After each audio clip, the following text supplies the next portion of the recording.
میں اکثر عرض کرا کرتا ہوں برادران اسلام، یہ پاکستان کی فوج، یہ امام مہدی علیہ السلام کے لشکر کے سپاہی ہے.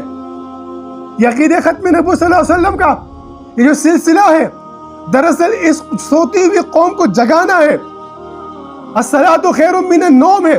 میں عرض کرا کرتا ہوں یہ صلاۃ صرف آواز ہے آپ کو جگانے کے لیے، امت کو متحد کرنے کے لیے، امت کے انتشار کو ختم کرنے کے لیے، حضور نبی کریم صلی اللہ علیہ وسلم کے عقیدہ ختم نبوت پر متحد کر کے امت کو حضور کے وعدے تغز الہند کی طرف امت مسلمہ کو یکسوئی کے ساتھ امام مہدی علیہ السلام کے لشکر کا سپاہی بنانا ہے. کیونکہ پاکستان کی فوج یہ خاکی وردی سے حضور نبی کریم صلی اللہ علیہ وسلم کو محبت تھی، حضور کی سے محبت تھی.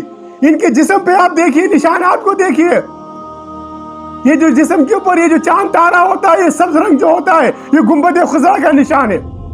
یہ خاکی وردی کے اوپر یہ جو سبز رنگ کا نشان ہے، یہ گنبد خضرا کا نشان ہے، جو دو تلواروں کے نشان ہے. ایک تلوار جو ہے وہ ذوالفقار ہے، اور ایک تلوار جو ہے وہ سیف اللہ ہے، حضرت خالد بن ولید کی تلوار ہے. اور آپ نے دیکھا ہوگا ان کے سانس کی جہاں نالی ہوتی ہے، جہاں پر ایک نشان ہوتا ہے، جہاں پر ایک تلوار ہوتی ہے اور ایک عصا ہوتا ہے. یہ تلوار محمد مصطفیٰ ہے، یہ عصا محمد مصطفیٰ ہے. یہ پاکستان کی فوج، یہ امام مہدی علیہ السلام کے لشکر کی سپاہی ہے.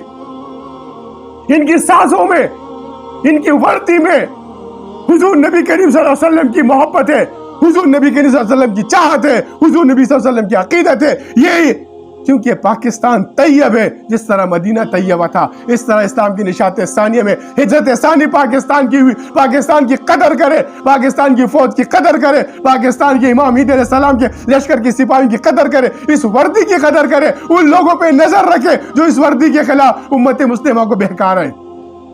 یہ دراصل اسلام کے دشمن ہے، یہ حضور نبی کریم صلی اللہ علیہ وسلم کے امام مہدی علیہ السلام کے لشکر کے دشمن ہے.